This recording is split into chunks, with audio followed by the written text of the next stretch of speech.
Say what's cracking, YouTube? It's your boy 16 to life, and I'm back like I'm on a parole violation. Yard down! Now, for those of y'all that's new to my page, in 1994, I got arrested. I was eventually sentenced to 16 years plus life, and I served 24 years straight in the California prison system. During those times, I accumulated some good stories and some good insight on things related to prison.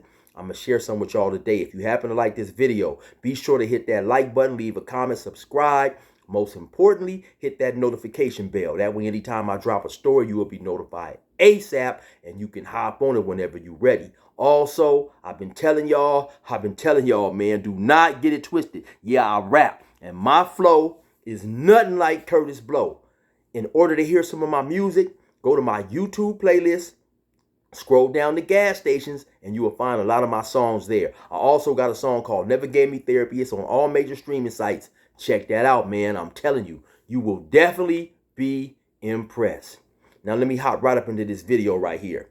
And so, some people may be wondering, in the California prison system, are Crips, Bloods, and Blacks in general, are they basically allowed by their collective circles, their cars or whatever, to refuse to ride, to refuse to go on a mission, to refuse to stab somebody, so on and so forth, right? And once again, that's an extremely difficult question for me to answer due to you have so many different separate groups of blacks, within the Crips, within the Bloods, the Bay car, the Bakersfield car, the Northern Cali Crip car, the San Diego Pyrus. It's just many to name. Compton and Watts, Long Beach. And so, it all depends on pretty much who's there at the time, who's basically choosing a leadership role in those positions. And, it also depends on the situation, because most times, no, a person is not going to be allowed to refuse to ride. And like I said, it all depends on the situation. Now, I have seen many a time situations where, say, you may have a person who is a part of a certain collective or whatever, and this dude is going home maybe in 2 weeks or 2 or 3 days or whatever. I've seen many times his homies have told him, hey, you know what, man, listen, stand down, homie. We don't need you right here. We got this, kick on back, go ahead and go home, right? Which is extremely commendable. But I honestly, in my personal opinion, I've seen that happen more when they're dealing with another entire different collective, another different entire black collective. Sometimes when it's in-house beef, they're more likely to ride or more likely to be asked to ride or for whatever, and that's just been in my experience, right? So it just all depends, because, for the most part, like I say, refusing to ride, refusing to put in work with your homies, you definitely will be ostracized, labeled a punk, and more than likely, kicked out of the gang or whatever, or no longer allowed to associate, due to that act of considered cowardice, right? Now, I remember one time I was in Salinas Valley. This is probably about 99, 2000, right? And to keep it 100, I can't exactly remember what yard this happened on, right? But I know a Blood had got into it, some type of altercation, right? And I believe it was with another Blood or whatever. And so some of his homies gave him a knife and told him, to get cracking and go handle your business. Now, we're going to keep it 100, right? Not everybody from any race is willing to use a knife or wants to use a knife because of the potential to get another case, to get more time, right? And so everybody's not necessarily with that, right? And so this dude, for whatever reason, I don't know, the things surrounding the reason that he had to go put this work in or whatever. But I do know that this dude chose to say, the hell with that, exit stage left. And so what he did is he walked to the program office. Now, in front of the program office, they have this box, and it's somewhat like a mailbox or whatever. No, excuse me. He walked into front of the MTA, which is the medical office. And they have a box where you can put slips in there if you need to see the doctor or whatever. He put the knife in the box, and if my memory serves me correct, went and let the police know, and he had to get up off the yard. So, of course, he definitely was ostracized for that behavior. And wherever he went, I'm sure he wasn't allowed to kick it and hang out, right? I'm assuming he may have been short and he preferred to just go do his time in the hole. When I was on Sea Yard, right, we had a particularly strong car over there, really united. Like I said, it was the homie from Gateway, rest in peace, Vendog. You had Little Swift. You had the homie Van from Delman Heights. You had Thumper from Los, rest in peace. It was a lot of us, it was a lot of us. And we had a homie there, and I'm not gonna say his name. Also, we had the homie T-Roll, rest in peace. It was a bunch of us on the yard, man. It was a bunch of us. We had Caesar, McDowell, and it was a homie though who, and what was funny about this homie is the homie had life for 3 strikes. He probably had 50, 75 to life, right? But he refused to carry a knife. So the way our car was set up, right, now every day on the yard we had a homie come out and have a knife, and this was outside of the other homies who chose to have their own personal knives. But we at least made sure that we had one knife on the yard at all times. In the event the homies on the yard happened to get into it, they had a weapon out there, right? So what we would do was each day we would designate somebody different to carry the knife. That way the same person wouldn't be carrying the knife and potentially exposing himself to either stabbing somebody or going to the hole, getting caught with it, because things happen, So we tried to make it fair. And we had about 25, 26 homies. So you really only had to carry the knife one day out of the month. But now this particular homie, he was adamant, he was adamant. He said, man, I got beep, bop, boop, bop, bop. He said, I got hands, man. I am not touching no knife, though. He said, if something crack, I'm going to put these lefts and rights with all my might on somebody. But I am not touching the knife, right? And so, like I said, in our particular car, we didn't have no quote unquote shot callers, even though the homie OG Chances was on the line. So OG Chances asked him, he said, well, say homie, okay, homie, we understand that you don't want to carry the knife, homie, but will you at least be willing to watch the bag, homie? Because we would have the knife sometimes in a bag or put up somewhere, and he said, the homie Kurt, excuse me, I damn near said his name. The homie was like, okay, yeah, I'll watch the bag or whatever. And the homie Chance was like, okay, yeah, homie, that'll be sufficient right there, homie. At least just keep your eye on the bag, homie. And so that's what he done, right? And for his unwillingness to want to carry a knife, no, he wasn't ostracized. He wasn't kicked out of the car, because later on when we got into it, he definitely showed up.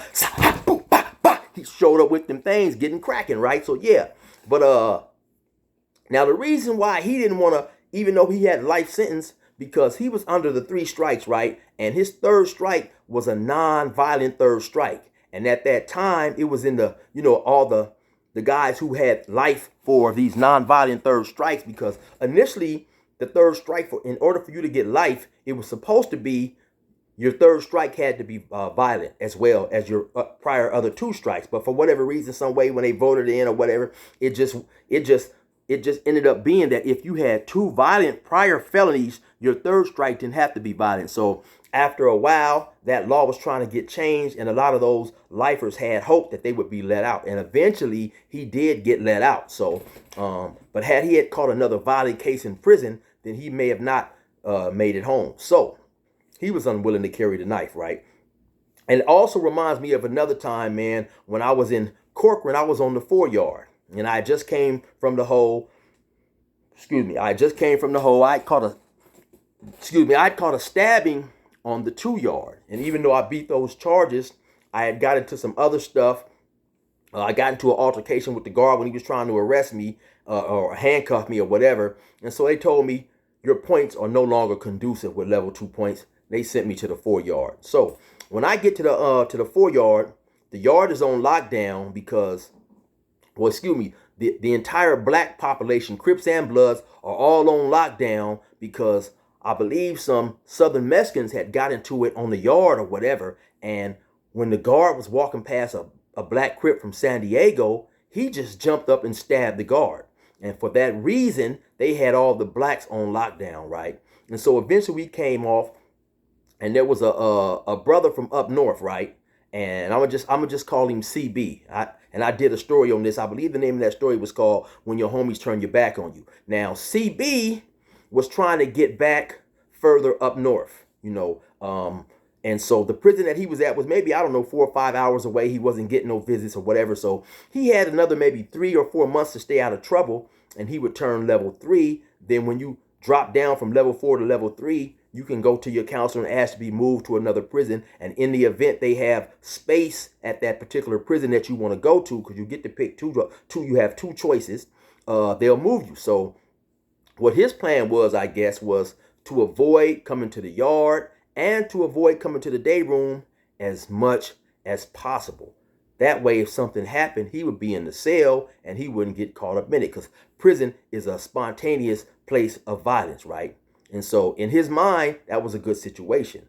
But for the rest of the brothers, because now this was a level 4, and a level 4, 180, which this prison was, the building is split basically into 3 different pods, right? I think it may be about 14 cells in each 14 cells in each pod, I believe. If my memory serves me correctly, somewhere around there, right? And so, if you can, and the yard that we was on, I think they called it the high side because it had the high number buildings. I think 5, 6, 7, 8. So if you was in building 5, you may have a homie in building 7 and never even see that homie, because they would only let out, I believe, building 5 and building 6. So in the particular building that we all was in, there was no dudes from up north.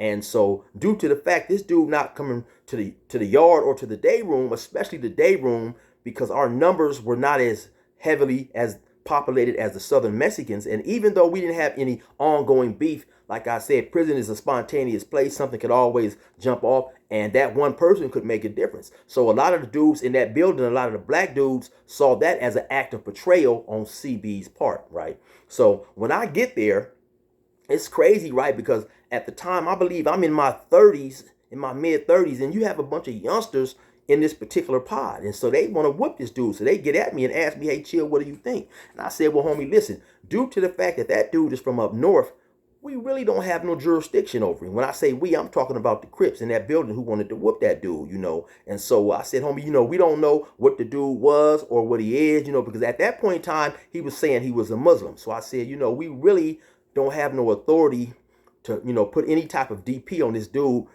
due to his refusal to come to the yard, right? And the day room. And so what they ended up doing is they ended up shooting some kites over to like maybe building 7 or building 8, where there was some dudes from up north, and they just basically said, we wash our hands of that dude, man. That dude is no longer a part of us, or whatever. So what ended up happening is he was in the cell with a dude by the name of Black. I can't remember. Black was a Crip. Short, dark-skinned dude. I would probably say maybe about 5'7", maybe about 165, a little cut up. And so Black basically ended up what I call dirty politicking, just basically looking for a valid reason to get into a fight with his cellie in a situation where he probably normally wouldn't, but due to his dislike of this dude, they ended up getting into it down there and stuff. Now, I remember in this particular pod too, there was a dude by the name of Slep Rock. He was from Compton. You had Chalk, who was in there from Mona Park. In the building next to us, it was a brother by the name of Loco. Loco was a blood from Rolling 20s, and he wrote a book called Home of the Body Bags, which is an extremely good book. So if you get a chance to read that book, then read that book. He also was in a cell with, I believe his name was Sleep from Miller Gangsters. I was in Salinas Valley with Sleep too. It's either Sleep or Sneak from I believe it's Sneak from Miller Gangsters. So he was there. You had a dude I believe he was going by Little Killer White from Pasadena, Raymond, who I was in Ironwood with him, and his name, he was going by T or something like that. So he ended up getting a package for me, a quarterly package for me, and paroled and went home. So that was maybe about 5 or 6 years, So now when I'm coming from the hole, coming into this building, I'm coming into this 4-yard building and stuff, he's hollering at the door like, chill, what's up? So now when I go to my cell, just so happen he's above me, and so we can kind of conversate through the vent. He's like, chill, man, you don't remember me? I'm like, no, I didn't really get to see you, homie. He's like, it's Killer White. He's like, oh, but I used to go by such and such at Ironwood. Anyway, man, That dude had got out, stayed out a few months, and came back like with 125 years of life. He had just came back from court, and they knocked down some of the time. So instead of 125 years of life, he had 75 to life or somewhere around there. What was a little peculiar too, he had a brother on the yard. Now, he was a Crip, but his brother on the yard was a Blood. And at some point they was in the cell together, and then some of the Blood started, making an issue about it, right?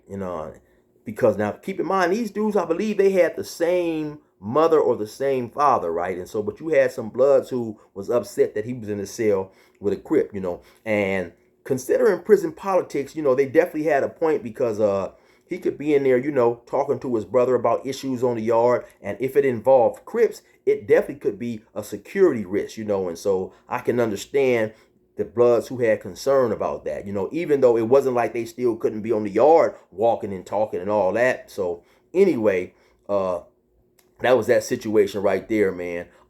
Marcelli at the time too was lunatic from Northside Stockton. He was from Fofo. I believe it's Fofo Gangsta Crip. And I'm trying to remember who else was up there. It was a few dudes, man. But anytime a dude doesn't want to ride with his particular collection, yeah, you definitely gonna have some dudes who frown upon that, right? Because they figuring like, if I'm supposed to go out here and put my life on the line, put my health on the line, put my freedom on the line, the next man can do it as well, right? So for the most part, if a brother, whether he's Crip, Blood, or whatever, refuse to ride with his homies or refuse to go on a mission, he definitely is going to be at the least ostracized. His actions is going to be frowned upon, and he even may be, assaulted, dirty politic, as was the dude CB or whatever, So anyway, you already know what it is. It's your boy 16 to life. Resume normal program.